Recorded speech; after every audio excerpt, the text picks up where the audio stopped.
नमस्कार साथियों, आप सभी का एक बार फिर से मेरे इस YouTube चैनल पर बहुत बहुत हार्दिक स्वागत और अभिनंदन।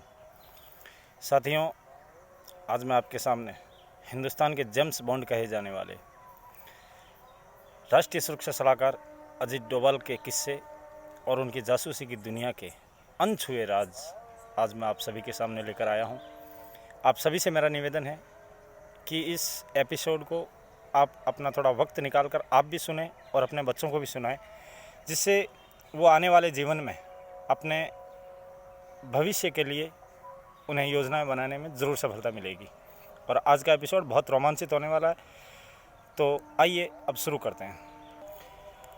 हम सब जासूस और जासूसी की दुनिया की बात करते हैं और सभी जानना चाहते हैं कि अमुक व्यक्ति जासूस था, उस व्यक्ति के क्या किस्से थे और अपने जीवन में उस व्यक्ति ने किस प्रकार से जासूसी की। तो आज देश के इसी एक बहुत बड़े जासूस और देश के एक जांबाज आईपीएस ऑफिसर अजीत डोभाल की कहानी।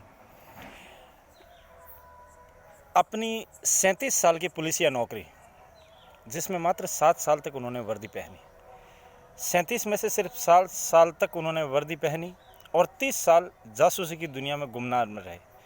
और उन 30 में से भी यदि मैं 5 साल और निकाल दूं तो लगभग 20 से 25 वर्षों तक देश में आम आदमी उन्हें जानता भी नहीं था कि अजीत डोभाल नाम का भी इस देश में कोई आईपीएस ऑफिसर है। अजीत डोभाल ने हमेशा से ही अपना नाम, अपनी शख्सियत, अपनी पहचान लोगों से छुपा कर रखी, क्योंकि जब आप जासूसी की दुनिया में होते हैं तो आपको बहुत संभल कर चलना पड़ता है, लोगों से छिप कर चलना पड़ता है, और यही काम अजीत डोभाल ने बखूबी किया। सरकारी हलके में अजीत डोभाल जिस डिपार्टमेंट में थे उसके कुछ नाम मात्र अधिकारियों को पता थी कि भाई अजीत डोभाल नाम का एक शख्स है, और यहाँ तक कि अजीत डोभाल की फैमिली को भी ये बातें नहीं बताई जाती थी कि अभी अजीत डोभाल किस मिशन पर है। अजीत डोभाल ने अपनी जासूसी की संपूर्ण जीवन यात्रा में बहुत प्रकार के भेष बदले। अजीत डोभाल कभी मोची बने, अजीत डोभाल कभी रिक्शा वाला बने, अजीत डोभाल ने कभी अपना नाम बदला, कभी अपना धर्म, अपना मज़हब बदला, और यहाँ तक कि वो डायरेक्ट आतंकवादियों के गढ़ में जाकर उन्होंने बातचीत की। और वो ये भी जानते थे कि यदि यहाँ पकड़े गए तो यहाँ जान भी जा सकती है। और शायद एक कसक अजीत डोभाल के दिल और दिमाग में आज भी है, दाऊद इब्राहिम की भारत वापसी। और शायद अजीत डोभाल की वो कसक भी पूरी हो जाती यदि मुंबई पुलिस एंड टाइम पर उन्हें धोखा ना देती। ये एक संक्षिप्त कहानी है जो मैं आगे आपको बताऊंगा। अब अजीत डोभाल की ज़िंदगी के 3 दशक 70, 80 और 90 बड़े इम्पोर्टेंट है। 3 दशकों में अजीत डोभाल ने वो कारनामे कर दिए जो जासूस की दुनिया में बहुत बहुत कम लोगों को ही नसीब होते हैं। आज भी जब हम लोग अजीत डोभाल को टीवी वगैरह पर देखते हैं तो उनका रहन सहन, उनकी चाल, उनकी बोलचाल से ये लगता नहीं है कि अजीत डोभाल 76 ईयर ओल्ड। आज भी अजीत डोभाल उसी सक्रियता से अभी वर्तमान में देश के राष्ट्रीय सुरक्षा सलाहकार है, और उसी सक्रियता से आज भी अजीत डोभाल अपने जो सुरक्षा के जो मुद्दे हैं उन पर बड़ी संजीदगी से आज भी अजीत डोभाल लगे रहते हैं। जैसे जैसे यदि आप इस जासूसी की दुनिया में रहते हैं तो बहुत से लोग आपके दुश्मन भी होते हैं, इसलिए आज अजीत डोभाल की सुरक्षा भी बहुत ज़्यादा है।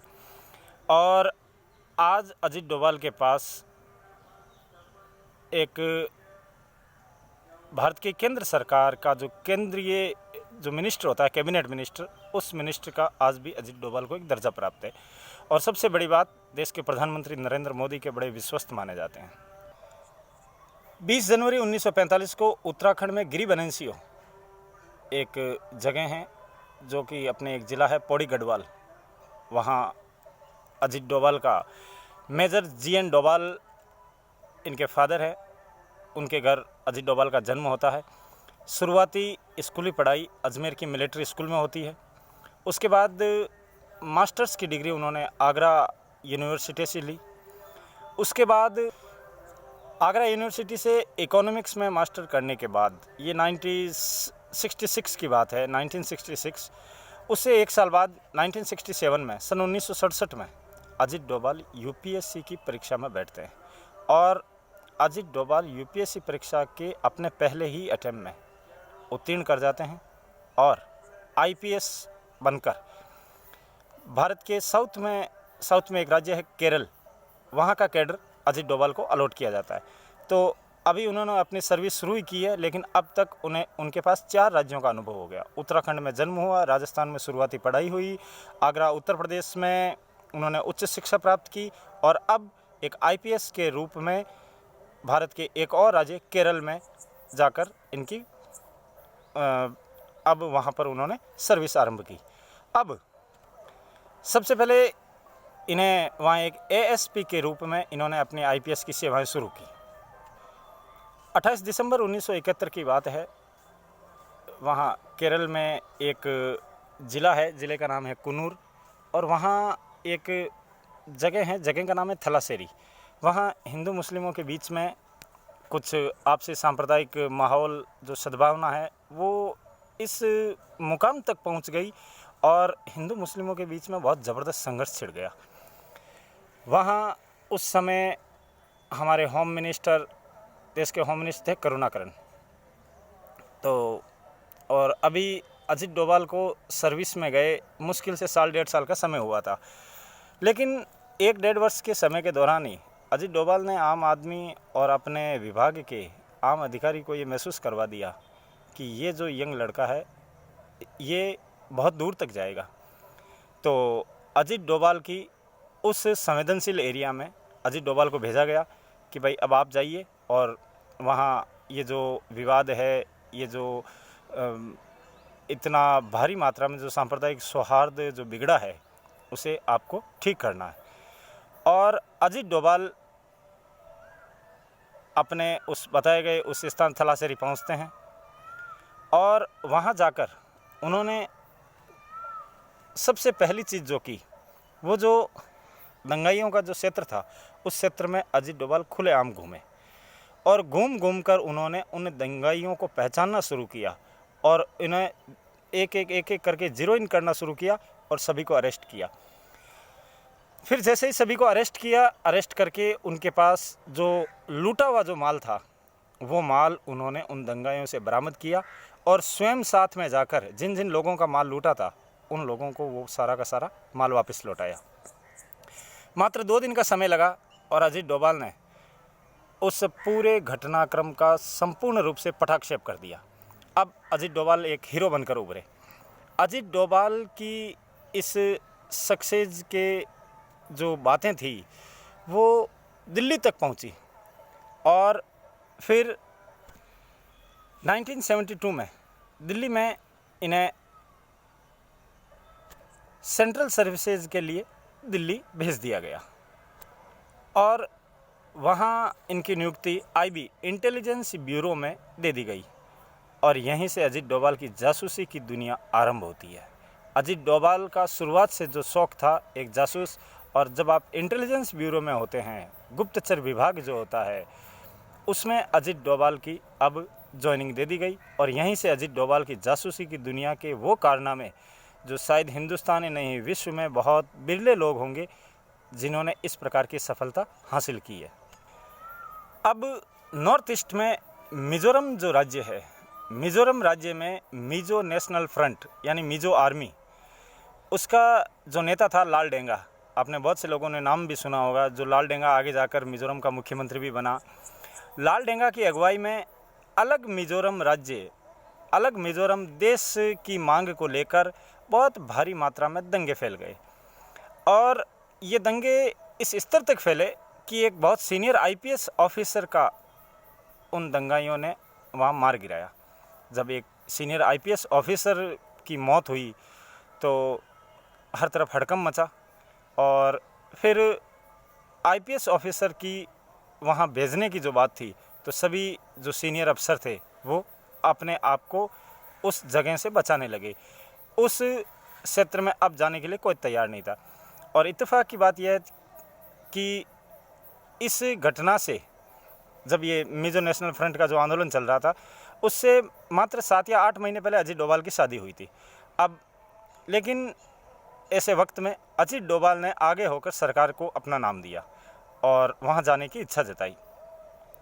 उनके बहुत से साथियों ने भी मना किया कि आपकी अभी नई नई शादी हुई है, अभी आपका वहाँ जाना ठीक नहीं है, लेकिन अजीत डोभाल ठहरे।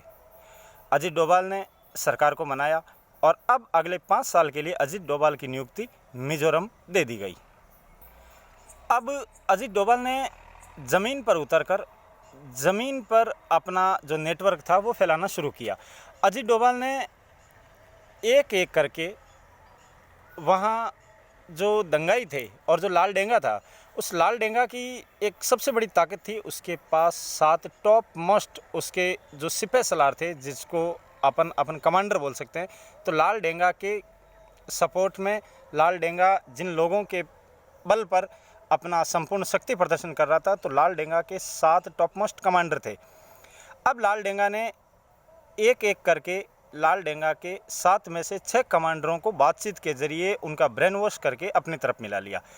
और फिर 1976 में लाल डेंगा की भारत सरकार के साथ बातचीत हुई और उसी बातचीत के दौरान अजीत डोभाल ने लाल डेंगा से अपने पूरे पत्ते खोल दिए और लाल डेंगा को इस बात पर समझाया कि आपके 7 में से 6 टॉप मोस्ट कमांडर अब हमारे साथ हैं। लाल डेंगा को समझौता करना पड़ा और वहीं से मणिपुर में एक शांति युग की शुरुआत हुई। आगे चलकर मिजोरम में इलेक्शन हुए, लाल डेंगा वहाँ का मुख्यमंत्री बना और मिजोरम अंततः भारत का अंग बन गया। इस मिजोरम की संपूर्ण कामयाबी के लिए अजीत डोभाल को राष्ट्रपति पदक, अक्सर अब तक अजीत डोभाल को अपनी आईपीएस की सेवा में आए हुए 8 वर्ष हुए थे और ये हिंदुस्तान के पहले ऐसे ऑफिसर थे जिन्हें मात्र 8 साल की सेवा के बाद राष्ट्रपति मेडल से सम्मानित किया गया। बाकी अमूमन होता नहीं है, 12, 13, 15 साल की बाद यदि आपकी कोई विशेष उपलब्धि है तब आपको राष्ट्रपति मेडल के लिए रिकमेंड किया जाता है।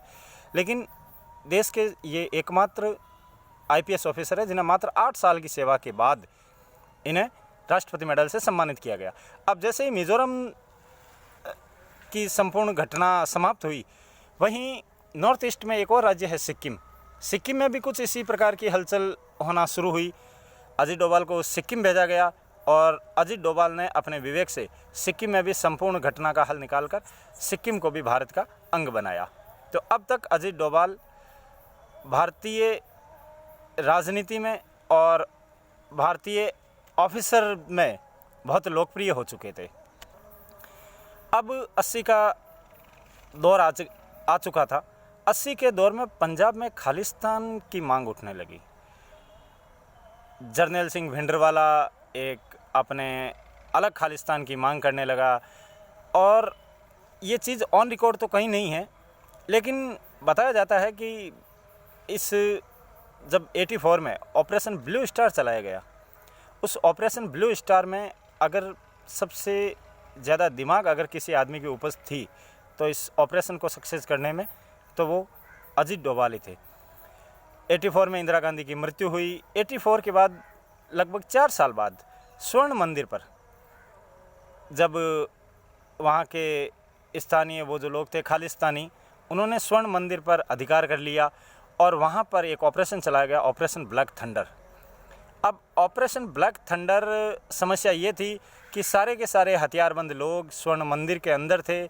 अब स्वर्ण मंदिर के अंदर है वो किसी को जाने नहीं दे रहे हैं। बहुत से यात्रियों और श्रद्धालुओं को उन्होंने अंदर अपने कब्जे में ले लिया। अब ऐसे समय में फिर से अजीत डोभाल एक ढाल बनकर सामने आए। अजीत डोभाल को वहाँ पंजाब भेजा गया और अजीत डोभाल ने सबसे पहले वहाँ अपना भेष बदला और एक रिक्शा लिया वहाँ, और अब अजीत डोभाल उस स्वर्ण मंदिर के चारों ओर रिक्शा चलाने लगे। लेकिन अंदर की जानकारी बाहर कैसे आए? बाहर रिक्शा चलाने से तो कोई अंदर की जानकारी आएगी नहीं। एक दिन अजीत डोभाल एक आईएसआई के एजेंट बनकर, आईएसआई जो हम सभी जानते हैं पाकिस्तान की खुफिया एजेंसी है, आईएसआई के एजेंट बनकर अंदर पहुँचे। जैसे ही अंदर पहुँचे, अंदर घात लगाए बैठे जो खालिस्तानी आतंकवादी है, उन्होंने अजीत डोभाल को अरेस्ट कर लिया। अजीत डोभाल उन्हें बार बार समझाते रहे कि मैं आईएसआई का एजेंट हूँ और मैं आपकी भारत के खिलाफ आपकी ये जो मुहिम है, मैं इस मुहिम में मैं आपका साथ देने के लिए आया हूँ। लेकिन फिर भी वो नहीं माने। फिर उन्होंने कहा कि भाई मैं मुस्लिम हूँ और आप मेरा यकीन कीजिए, आप मेरा साथ लीजिए, जहाँ भी आपको आवश्यकता होगी मैं आपके लिए सारी की सारी सूचनाएं उपलब्ध ज़रूर करवाऊँगा। जैसे अजीत डोभाल जब अंदर पहुँचे तो उन्होंने उस मंदिर की सारी रेकी कर ली कि भाई इनके स्नाइपर्स कहाँ हैं, इनके आतंकवादी सुरक्षा में लगे हुए हैं। अंदर की सारी जानकारी अजीत डोभाल ने अपने विवेक में बिठा ली। और वहाँ से बाहर आकर अजीत डोभाल ने अपनी जो इंडियन आर्मी है, आर्मी को संपूर्ण अंदर की बातें बताई। और फिर अजीत डोभाल के निर्देश पर, अजीत डोभाल की अगुवाई में स्वर्ण मंदिर पर हमला किया गया, अंदर फंसे लोगों को छुड़ाया गया और सभी खालिस्तानी आतंकवादियों को अरेस्ट किया गया। इस ऑपरेशन ब्लैक थंडर की सफलता के बाद हिंदुस्तान का एकमात्र आईपीएस ऑफिसर अजीत डोभाल बने जिन्हें सेना के कीर्ति चक्र से सम्मानित किया गया। सेना, आर्मी के लोगों को ही कीर्ति चक्र दिया जाता है, लेकिन अजीत डोभाल भारत के एकमात्र ऐसे आईपीएस ऑफिसर बने जिन्हें सेना के कीर्ति चक्र से सम्मानित किया गया। अब लंदन और साथ में पाकिस्तान में अजीत डोभाल भारत के लिए राजनयिक बने। अजीत डोभाल, आप सभी लोग जानते हैं कि पाकिस्तान में जब राजनयिक थे तो वो लाहौर में एक जासूस बनकर घूमते थे। और लाहौर में ही एक औलिया की मज़ार है, एक मस्जिद है। वहाँ जब अजीत डोभाल घूम रहे थे तो वहाँ एक लंबी दाढ़ी वाले एक मुस्लिम, जो कि यूँ मुस्लिम लग रहा था, तो उस एक बूढ़े आदमी ने अजीत डोभाल से पूछा कि आप हिंदू हो? साथियों, थोड़ी लाइट की प्रॉब्लम है, इसलिए आधा एपिसोड अगले वीडियो में आपके लिए अपलोड करूँगा। धन्यवाद।